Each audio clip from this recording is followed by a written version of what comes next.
Vietnam and China deepen legislative cooperation.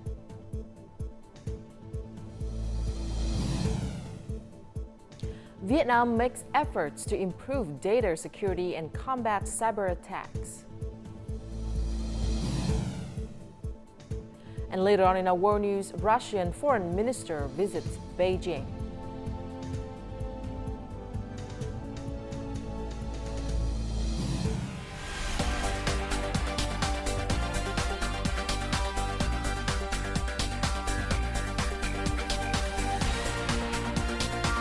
Broadcasting from Hanoi, the capital of Vietnam.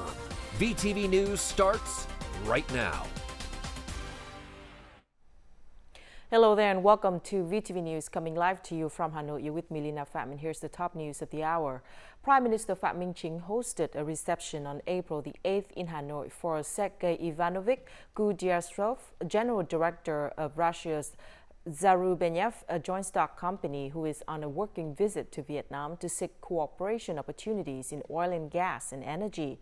Kudryashov told the host that over 40 years of ties between Razubenev and Vietnam Oil and Gas Group, or Petro Vietnam, through the Vietso-Petro and Rasvietpetro joint ventures, has notched up successes in geological exploration as well as oil and gas exploitation, thereby creating jobs and contributing to each country's budget. He therefore asked that the Vietnamese government leader direct the settlement of difficulties and obstacles in collaboration projects.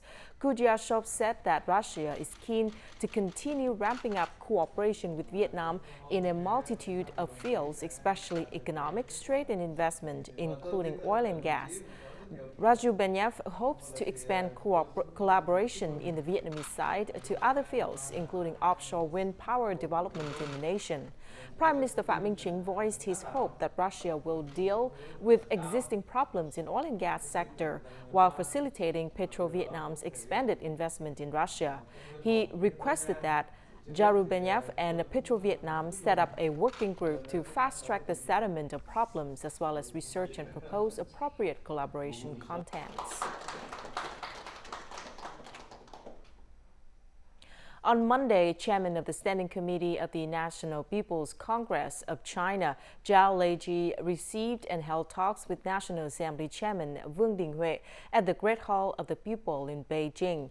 The two leaders discussed numerous issues regarding the bilateral relations between Vietnam and China. More to follow. During the meeting, both leaders expressed their delight at the ongoing progress in the relationship between the two parties and countries, including cooperation between the National Assembly of Vietnam and the National People's Congress of China. National Assembly Chairman Vương Đình Huệ highlighted Vietnam's commitment to fostering a stable, sustainable, and long-term relationship with China. Similarly, the chairman of the Standing Committee of the National People's Congress of China emphasized China's prioritization of Vietnam in its neighboring foreign policy. Both sides agreed to enhance the effective implementation of the joint statement on continuing to deepen and elevate the comprehensive strategic cooperative partnership to build a Vietnam-China community with a shared future. The Vietnamese top legislator proposed that China facilitate the establishment of Vietnam trade promotion offices in Chengdu, Haikou, and Nanjing, and increase imports of Vietnamese goods. Additionally, the Vietnamese leader expressed hopes for collaborative efforts to address challenges in ongoing projects and advance various standard gauge railway initiatives. In response, Chinese top lawmaker Zhao Leji reiterated China's commitment to enhancing effective cooperation with Vietnam. China aims to strengthen strategic ties, particularly by improving customs clearance processes, and intends to foster collaboration in areas such as the green economy, digital economy, and renewable energy. Meanwhile, the Vietnamese top legislator has proposed deepening cooperation between the Vietnamese National Assembly and the Chinese National People's Congress. This includes increasing exchanges at all levels between the two legislative bodies, as well as between National Assembly delegates and People's Councils of both nations. Additionally, they should share experiences in legislative operations, strengthen socio-economic development policies, and enhance the supervisory role of both legislatures. the Chinese top lawmaker expressed satisfaction with the robust cooperative relationship between the two legislative bodies. He emphasized that the signing of two cooperation documents represents a significant milestone in establishing a high-level cooperation mechanism, underscoring the deepening ties between the two countries. Both sides engaged in extensive and sincere discussions on maritime issues, reaffirming their commitment to effectively managing differences and maintaining peace and stability in the East Sea. National Assembly Chairman Wang Dingwei proposed actively promoting maritime negotiation mechanisms in alignment with international law, including UNCLOS 1982. Additionally, the two sides agreed to maintain coordination between the Vietnamese National Assembly and the Chinese People's Congress at regional and international forums. Later, Vietnam's National Assembly Chairman Vong Dinh Huê and Chairman of the Standing Committee of the National People's Congress of China Zhao Leji signed the cooperation agreement between the two legislative bodies and witnessed the signing ceremony of the cooperation agreement between their offices. National Assembly Chairman Vương Đình Huệ had a meeting with General Secretary of the Communist Party of China's Central Committee and Chinese President Xi Jinping in Beijing on April the 8th as part of his ongoing official visit to China. President Xi Jinping was the first Chinese leader to host the Vietnamese National Assembly leader in the visit, showing the importance that China attaches to bilateral relations as well as to the Vietnamese delegation's visit. He affirmed that China supports Vietnam's development, stability, and success in socialism building in accordance with the country's situation. He underlined that the agreement reached by two countries' top leaders in building a community of shared future has a strategic meaning, opening up a new period for bilateral cooperation based on 6 major directions of higher political trust, more substantial defense security cooperation, deeper practical collaboration, stronger social foundation, closer multilateral coordination, better controlled and resolved differences, thus positively contributing to peace and development in the region and the world. National Assembly Chairman Vương Đình Huệ emphasized that developing relations with China is a strategic choice and a top priority in Vietnam's foreign policy of independence, self-reliance for peace, cooperation and development, multilateralism and diversification of foreign relations. He affirmed that Vietnam consistently implements the One China policy. The two sides shared the delight at the positive development trends of the Vietnam-China relations, underlining that the two parties and state have many similarities in ideological foundation and goals of building socialism, both striving for the interest and happiness of the people. National Assembly Chairman Vương Đình Huệ hosted separate receptions for several leaders of Chinese corporations operating in transport and energy on April the 8th as part of his official visit to China. Receiving Chairman of the Board of Directors of China Railway Construction Corporation, or CRCC, Dai Han Gan, and other leaders of the corporation, National Assembly Chairman Vương Đình Huệ recalled the visit to Vietnam in 2023 by President of China Xi Jinping, during which both sides issued a joint statement on deepening and elevating the Vietnam-China Comprehensive Strategic Partnership and building the Vietnam-China community with a shared future. On the same day, the Vietnamese leader and his entourage visited the R&D Center of Huawei, a leading global provider of ICT infrastructure and smart devices, during which he expressed his impression on the group's development with standout inventions and patents, as well as state-of-the-art technologies. Having operated in Vietnam for more than 25 years, Huawei has made significant contributions to promoting digital transformation in the country and has begun to join in its human resources training in the high-tech sector. Huawei Chairman Liang Hua held that Vietnam has various programs for digital transformation, and Huawei is willing to work closely with Vietnam in the areas of 5G network building and IT human resources development. Deputy Prime Minister Chen Liu-Quang had a meeting with Wang Yi, Director of the Office of the CPC Central Committee's Commission for Foreign Affairs, Minister of Foreign Affairs of China, in Beijing on April the 8th. The meeting was held within the framework of the ongoing China visit by National Assembly Chairman Vương Đình Huệ. The two sides held in-depth discussions on bilateral relations and international and regional issues of mutual concern, thereby agreeing to promote and effectively implement the joint declaration on continuing to deepen and enhance the comprehensive strategic cooperative partnership, as well as building a community of a shared future that has strategic significance as agreed by the two countries' top leaders. They will closely coordinate border management and protection according to 3 legal documents on land borders and controlling disagreements at sea according to the 1982 UN Convention on the Law of the Sea or UNCLOS.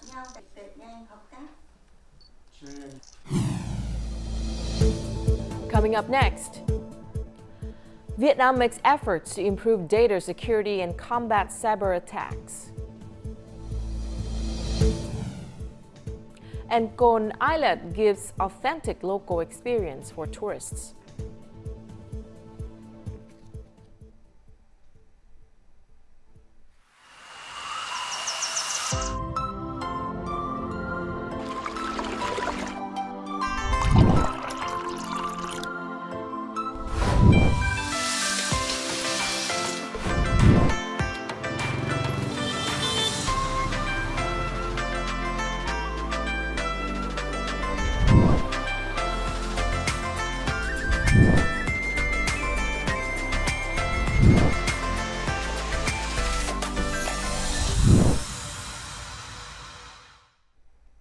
Vietnam has witnessed over 2,000 attacks on information systems in the first quarter of this year alone. Among latest incidents are data encryption attacks on VN Direct Securities joint stock company and Petro Vietnam Oil Corporation. The Ministry of Information and Communications has warned of a growing trend in such attacks in the near future, stressing the urgent need for agencies and businesses to consistently invest in robust information security systems. The Ministry of Information and Communications has pointed out that globally, investment in network security typically makes up around 10% to 20% of the total investment costs for information systems. However, in Vietnam, the majority of businesses invest less than 5%. The most effective solution to combat cyber attacks is to invest in a system that provides continuous 24/7 monitoring. To ensure robust data backup and mitigate the risk of cyber attacks, we should adhere to the following principles. First, maintain 3 distinct copies of the data on 2 separate devices. Second, store backup data in an offline format, disconnected from the internet. Following the recent incidents, the Authority of Information Security has acted swiftly by developing and releasing a handbook on preventing and minimizing risks from ransomware attacks. This comprehensive guide outlines numerous proactive measures, including implementing robust authentication protocols, partitioning network access, restricting unauthorized access, continuous monitoring for early detection of cyber intrusions, mitigating the use of remote computer control services. We must devise scenarios to protect our essential data systems. For example, we should outline data backup measures and recovery processes in case of cyber attacks to minimize damage. The Ministry of Information and Communications has issued a document requesting local ministries and departments to review the entire information system. To effectively prevent data encryption attacks, organizations, units, and businesses need to place emphasis on strengthening information security systems, including promoting backup and redundancy measures. Ho Chi Minh City is positioning itself for future development by embracing green growth, aiming for a carbon-neutral economy. The city authority is prioritizing support for local businesses to bolster green production as part of its efforts to achieve this goal. Leveraging the supportive policies for green production in Ho Chi Minh City, this company has proactively pursued a green transformation, emphasizing technological innovation and integrating green standards into its production and operations. Notably, the company has spearheaded the transition from fossil fuels to renewable energy sources. The cornerstone of green transformation lies in technology transformation, improved management capacities, high-qualified personnel. These standards require us to invest more in workforce training. As a result, our system can function smoothly and efficiently.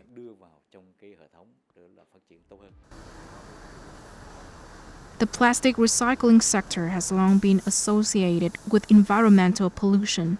However, with the support policy from Ho Chi Minh City, this business is reshaping that perception. Investing $60 million, the company has established a factory employing a bottle-to-bottle technology capable of recycling plastic bottles up to 50 times. As the world progresses towards environmental sustainability, businesses are mandated to obtain green certifications to export to markets like the US or Europe. This requirement underscores that the green economy is now an essential prerequisite for participation in the global arena. Committing to net zero is both a responsibility and an opportunity for the business community, since Ho Chi Minh City has been issuing many support policies to encourage enterprises. The Ministry of Science and Technology is providing funds for scientific and technological research within businesses. Businesses are also increasingly interested in issues regarding circular economy and green economy. Entering 2024, Ho Chi Minh City pays special attention to building consistent and practical policy frameworks. These serve as the basis to accelerate the green transformation while mobilizing resources from domestic and foreign entities to engage in this unavoidable green shift. Lives of thousands of families in the Mekong Delta have been turned upside down due to prolonged drought and saltwater intrusion. To help residents overcome difficulties, Military Region 9 deployed its soldiers to transport fresh water to areas with severe water shortages in Cà Mau province. Prolonged drought forced this woman to purchase water over the past 3 months. Thanks to the military's water supply, her family are able to overcome difficulties caused by water shortage. Now we have enough water supply for daily activities. We're very happy. Thanks to the support of Military Region 9, residents no longer have to buy fresh water. Military Region 9 on Monday dispatched 3 military vessels transporting more than 1,700 cubic meters of fresh water to water-stressed areas. The water supply is expected to last until April 12th. In addition, Military Region 9 has provided hundreds of water containers for disadvantaged people in areas severely affected by prolonged drought and saltwater intrusion. We'll do our best to supply fresh water to residents in water-deprived areas. We'll fulfill our responsibilities with wholehearted devotion. According to the Military Region 9, it will provide fresh water for water-deprived areas until the end of the dry season, depending on specific circumstances. The military force water supply has strengthened the solidarity between soldiers and local residents. The Vietnamese Embassy in Cambodia, in conjunction with the Vietnam-Cambodia Business Association, organized a medical examination program in Kampong Chnang province to celebrate the traditional New Year Chon Chnam Thmai. They distributed free medicine and gifts to the impoverished local community. Many individuals of Vietnamese origin and Cambodian locals participated in the free health checks and received medicine. Additionally, a Medphone company distributed 600 gifts to the local residents. Over the past 15 years, the company has invested over $120 million in charitable and social security programs in Cambodia.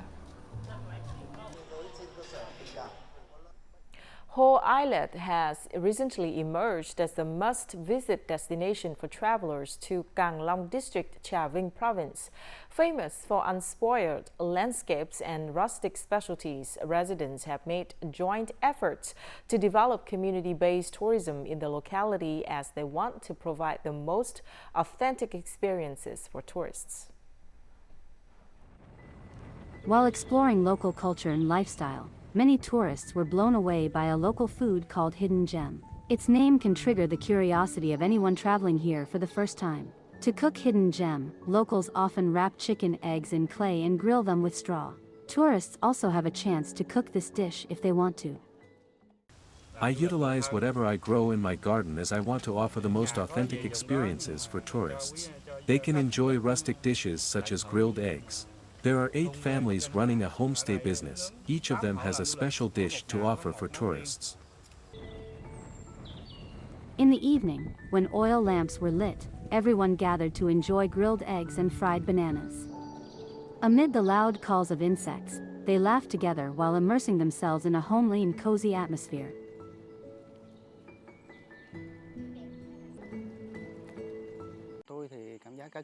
I felt touched when the oil lamps were lit, as they reminded me of the childhood memories of family gatherings.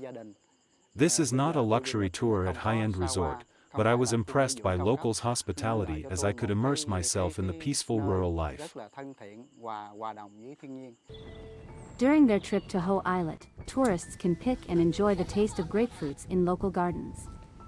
Tourists can also learn how to make grapefruit jam and cook homemade meals.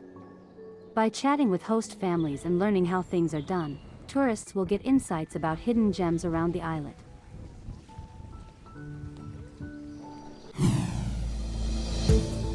Coming up next in our world news, Russian foreign minister visits Beijing.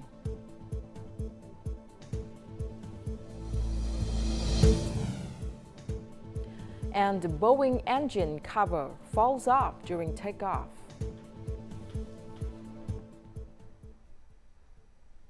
Russian Foreign Minister Sergei Lavrov arrived in Beijing on Monday, beginning diplomatic talks with his Chinese counterpart Wang Yi on a series of hot topics. According to the Russian Foreign Ministry, the two ministers were expected to discuss the Ukrainian crisis, bilateral relations, and the situation in the Asia-Pacific region. The Russian Foreign Minister and his Chinese counterpart will also discuss their joint cooperation in international organizations such as the United Nations and the Group of 20. China and Russia declared a no-limits partnership in February 2022. Trade between Russia and China surpassed $200 billion in 2023, hitting the goal of the two countries a year earlier than they had anticipated. U.S. airlines regulators have launched an investigation after an engine cowling on a Boeing plane fell off during takeoff and struck the wing lap, the latest in a series of safety problems facing the aircraft manufacturer. Southwest Airlines Flight 3695 took off from Denver International Airport around 7:49 a.m. local time, headed for William Hobby Airport in Houston, Texas. But 25 minutes after the flight took off, the plane returned to Denver as its engine cover fell off and struck the wing flap. There were 135 passengers and 6 crew members on board. No one was injured. Southwest Airlines said maintenance teams were reviewing their aircraft, but it declined to reveal when the plane's engine had last undergone maintenance. The Southwest plane entered service in June 2015. South Korea successfully launched its second indigenous spy satellite on a SpaceX Falcon 9 rocket from the Kennedy Space Center in Florida on Sunday evening local time, the South Korea's defense ministry said on Monday. The Falcon 9 rocket sent the reconnaissance satellite into orbit approximately 45 minutes after the launch. It succeeded in communicating with an overseas ground station. The defense ministry said it would check whether the satellite function properly via its communications with an overseas ground station. Under a contact with SpaceX, South Korea was to launch 5 spy satellites by 2025. The first one was launched last December. This is the second military satellite launched under South Korea's plan to acquire 5 spy satellites by 2025 as the country aims to enhance its space-based spy capabilities. The Boostback burn completes. The indigenous Sami people in northern Norway traditionally engage in semi-nomadic reindeer herding. However, their ancient practice is threatened by climate change as Arctic regions face the most extreme effects.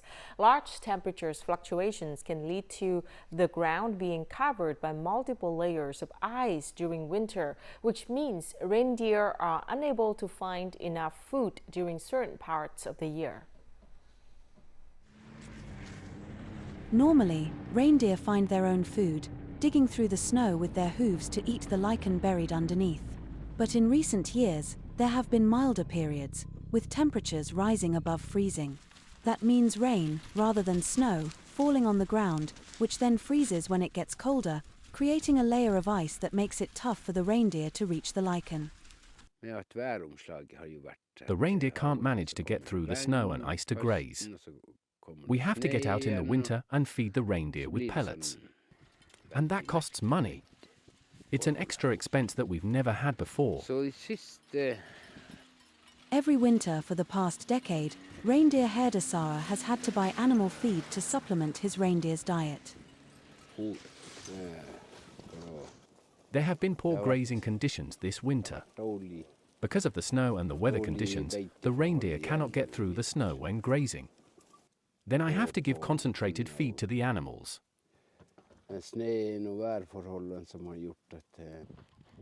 However, feeding the reindeer, which are semi-wild, turns them into fully domesticated animals.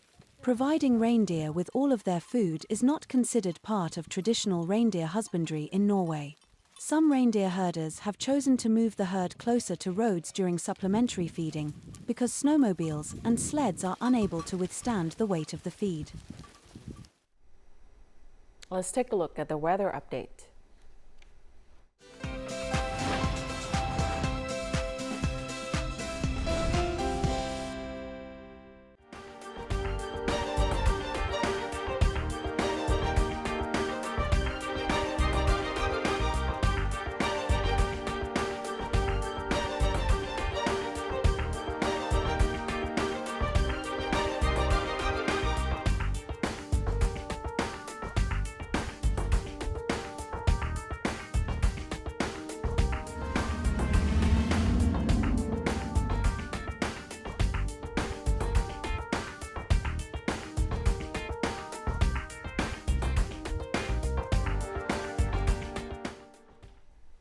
And that's it for this edition of VTV News. Thank you very much for watching. To rewatch our program, you can download VTV Go from App Store or Google Play or tune in our YouTube channel at youtube.com/VTV4Go. See you again at 3 p.m. local time. Goodbye for now.